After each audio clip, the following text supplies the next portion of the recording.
দেখো বাবা, আমিও একটা বানিয়েছি। কেমন হয়েছে বলো তো? খুব ভালো হয়েছে, খুব সুন্দর হয়েছে। আর একটু চেষ্টা করলে আরো ভালো হবে। ও, তার মানে পুরোপুরি ভালো হয়নি, তাই না? বাবা কি সেটা বলেছে নাকি? বাবা তো বলেছে খুব সুন্দর হয়েছে, আর একটু সুন্দর করে বানাতে বলেছে। আচ্ছা, দেখছি আর একটু ভালো করে বানাতে পারি কিনা।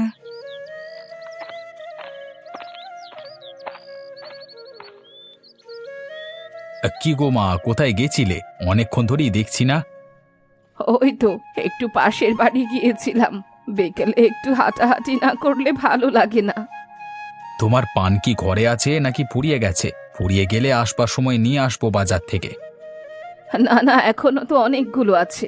এবার তো তুই বেশি করে এনেছিস, আর আমি তো একাই খাই, তোরা তো কেউ খাস না, তাই এখনো শেষ হয়নি।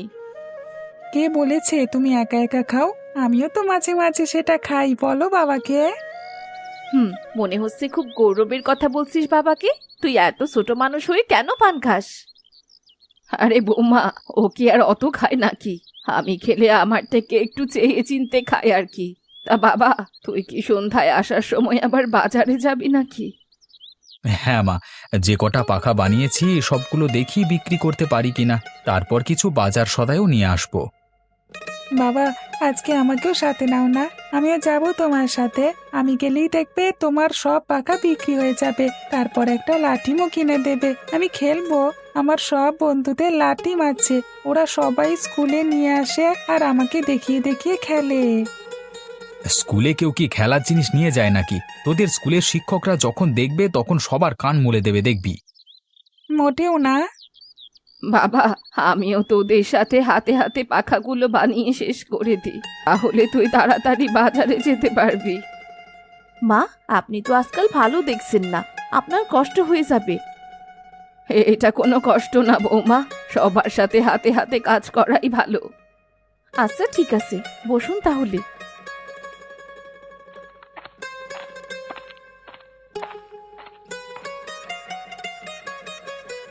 কি রে রাজু, আজ খেলতে যাবি না? যেতে তো ইচ্ছে করছে, কিন্তু আজকে যাব না। আমি বাবার সাথে একটু পরে বাজারে যাব পাখাগুলো বিক্রি করতে। সব পাখা বিক্রি হয়ে গেলে একটা লাল দেখে লাঠিম কিনবো। এখন তো তোরা সবাই আমাকে দেখিয়ে দেখিয়ে খেলিস, তখন আমিও দেখাবো। এভাবে বলছিস কেন রে? আমি কি তোকে আমার লাঠিম দিই না খেলতে? তুই একাই দিস, আর তো কেউ দেয় না। তাছাড়া তুই কি সব সময় দিস নাকি? তোর যখন মন চায় তখন একটু দিয়ে দিস, আবার একটু পরেই চাইতে শুরু করিস। তাই এখন থেকে তোদেরটা আর লাগবে না রে। আমি আজকে লাল টুকটুকে বড় দেখে একটা কিনে আনবো, দেখিস। আমাকেও একটু দিস রাজু। আমি এতদিন তোকে আমার লাঠিম দিয়েছি, এখন তুই আমাকে একটু দিবি না? দেবো, তবে একটু খেলবি, বেশি না, ঠিক আছে? হ্যাঁ, ঠিক আছে। আচ্ছা, তুই এত ঝগড়াটে কবে থেকে হলি রে রাজু? এটা তো একদম ঠিক কথা না। আমাকে ঝগড়া করতে কোথায় দেখলে মা? এতক্ষণ ধরে রনির সাথে যা করেছিস, তা ঝগড়ার থেকে কোনো অংশে কম নাকি রে? না তো কাকিমা, আমরা তো এভাবেই কথা বলছি। আচ্ছা রাজু, আমি এখন যাই, হ্যাঁ? নতুন লাঠিম কিনে আমাদের বাড়িতে যাস। আচ্ছা, ঠিক আছে।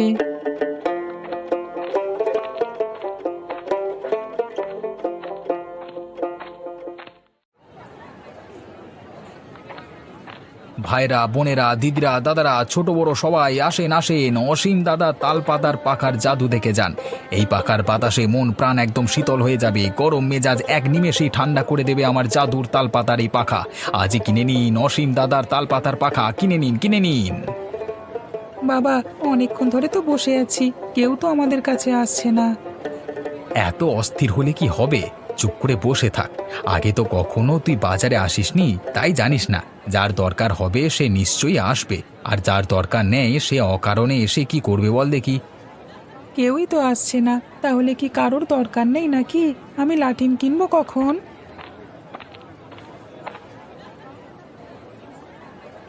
তোমাদের পাখা কত করে? আরে দাদু, আমাদের পাখা হতে যাবে কেন? মানুষের কি পাখা হয় নাকি?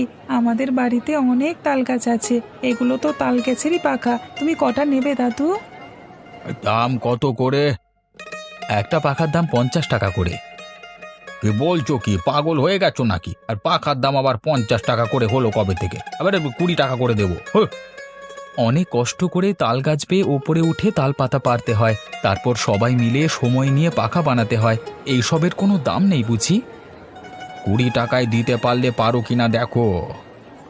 না না, এই দামে দেওয়া সম্ভব নয়। আচ্ছা যাই তাহলে, তুমি যে দাম চাইছো এ দামে বাপু একটাও বেচতে পারবে কিনা সন্দেহ আছে। না পারলে কি আর করা যাবে, বাড়ি চলে যাব। আচ্ছা তুমি বসে থাকো, দেখি কে কিনতে আসে তোমার কাছে এত দাম দিয়ে।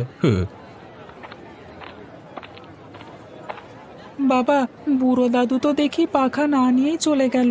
তুমি মনে হয় বেশি দাম চাইছো। 20 টাকা করেই দিয়ে দাও না বাবা, কেউ তো আর কিনতে আসছে না, চারিদিকে অন্ধকার হয়ে যাচ্ছে, রাত হয়ে গেলে সবাই তো বাড়ি চলে যাবে।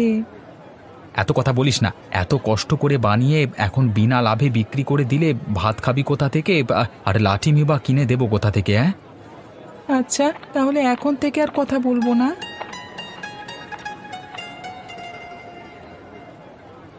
এই তোমার পাখা কত করে বিক্রি করছো? বাবা, সবাই শুধু বলে তোমার পাখা, তারা বোঝে না কেন এগুলো তোমার পাখা না, তাল গাছের পাতার পাখা। বিক্রি তো করছি 50 টাকা করে। আমরা পাইকারি দামে সবগুলো কিনে অন্য বাজারে বিক্রি করব, তুমি দাম সেভাবেই বলো। আচ্ছা তাহলে 30 টাকা করে দিন। এই নাও টাকা, ভালো করে গুনে বুঝে নাও ঠিক আছে কিনা।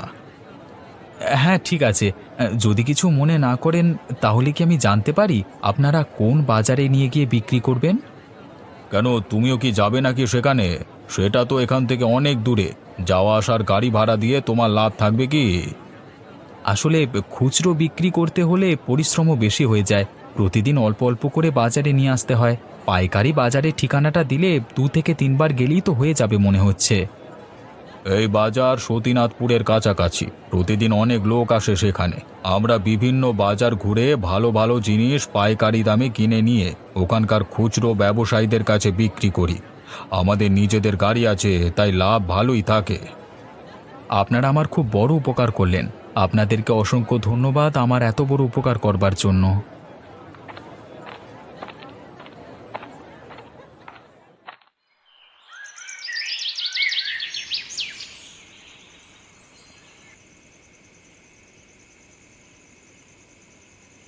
লাল লাটিম কিনে বেজায় খুশি, খুশিতে যেন বাকবাকুম হয়ে আসিস। হ্যাঁ, অনেক খুশি।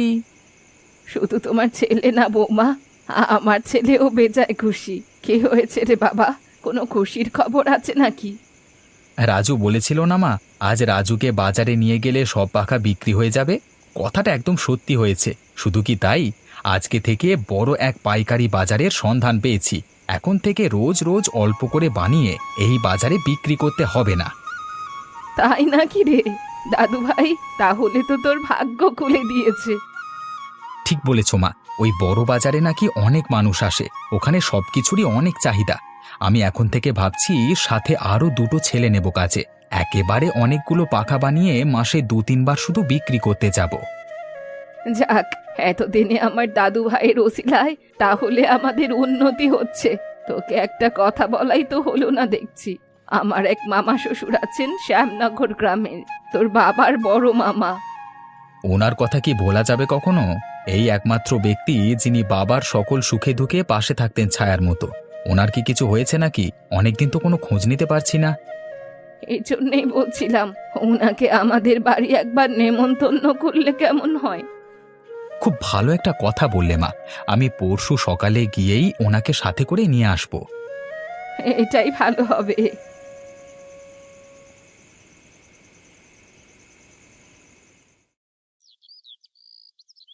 দেখেছিস আমার লাল লাটিমটা খুব সুন্দর হয়েছে না?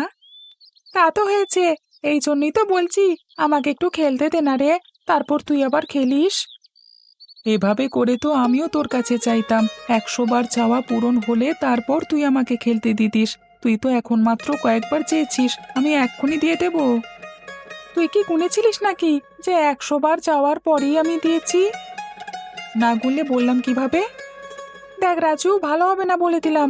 এতদিন যখন তোর ছিল না তখন আমি তোকে দিয়েছি, এখন যদি তুই আমাকে না দিস তাহলে কিন্তু খুব খারাপ হয়ে যাবে বলে দিলাম।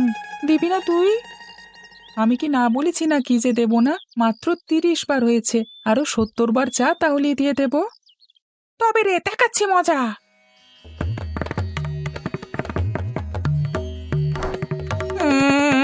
কে আছো? আমার লাটিম চুরি হয়ে গেছে, তোমরা সবাই এসে দেখো। আমার লাঠিম নিয়ে যাচ্ছে, চোরকে তোমরা সবাই ধরো ধরো, আচ্ছা করে দাও।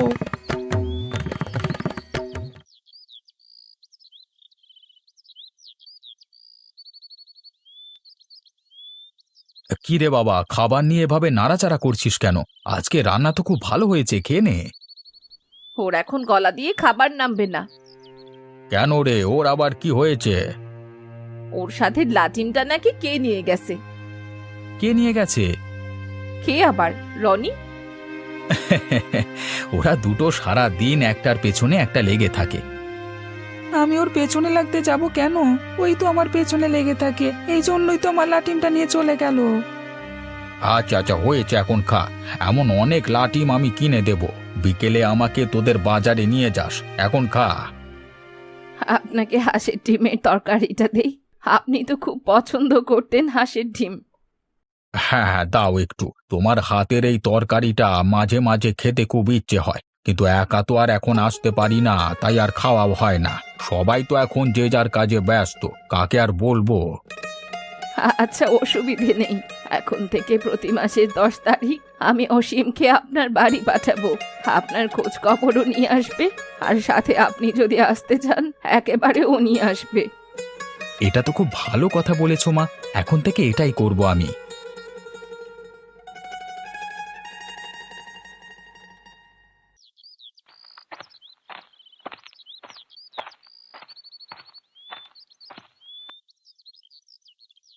কি রে, তুই আবার আসলি কেন?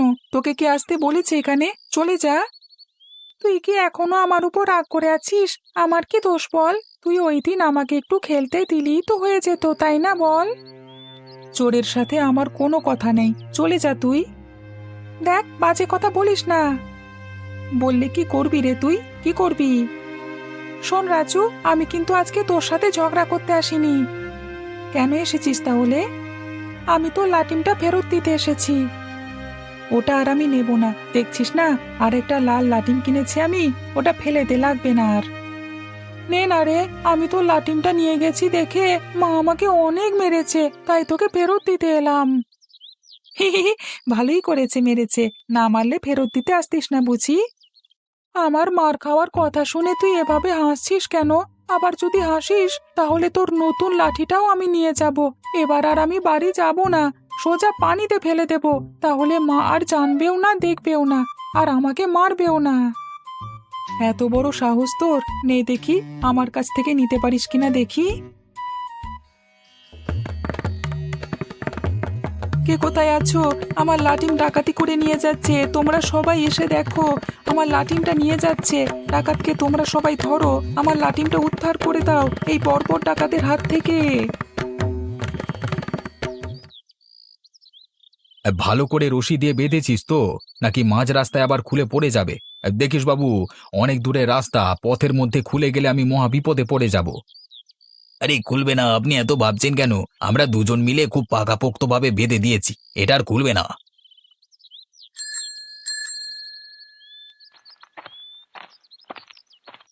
কি রে, এমন ভ্যাঁ ভ্যাঁ করে আবার কাঁদছিস কেন?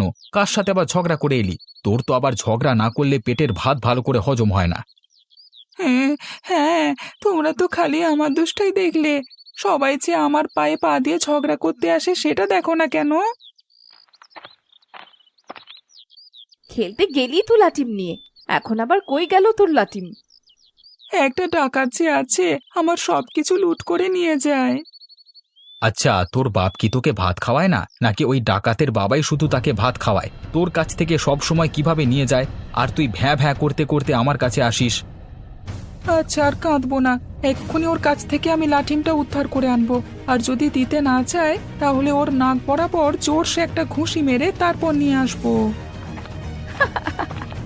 ছেলে আমার দেখছি পুরাই নায়ক হয়ে গেছে আজকে। যেতে দাও, দেখি কি করে, লাঠিম নিয়ে আসে নাকি আবারও ভ্যাঁ ভ্যাঁ করতে করতে আসে।